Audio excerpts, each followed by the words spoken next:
Well, we just finished the Chris Holtmann news conference here at Value City Arena. Bill Landis, Ari Wasserman, Doug Lesmerises. What are our first impressions of the new Ohio State basketball coach? I'll say this. I didn't find him particularly overwhelming, but I think he's in kind of a tough spot. He's got the team in the back row that all love Thad Matta. Thad Matta's dismissal was weird. I think we can all agree on that.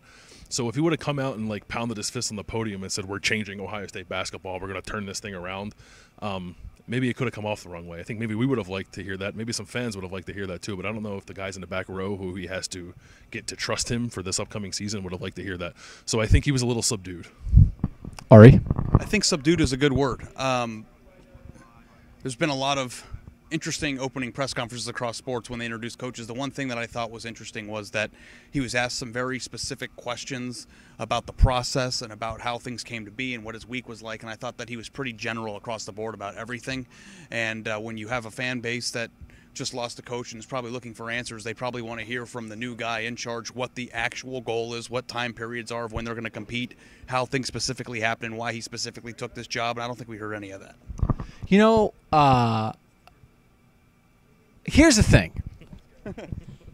Usually when you replace a coach, it's either like what Butler is going to do now, which is your coach left for another job, and so the new guy comes in and says, hey, we are going to keep building. This is great right now, and we're going to make it even better.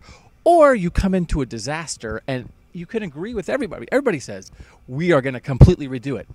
This is neither. Because here's the thing. It's not that bad. This is not really that bad. And they got rid of the guy anyway. So that did put him in a tough spot, but he could have given us a little more. Anyway, Ari, Bill, Doug, it wasn't that bad. I mean, you know, they're 17 and 15. They weren't even under 500. Maybe the press conference wasn't that bad. The press conference was worse than the season. More stuff coming on cleveland.com. Thanks.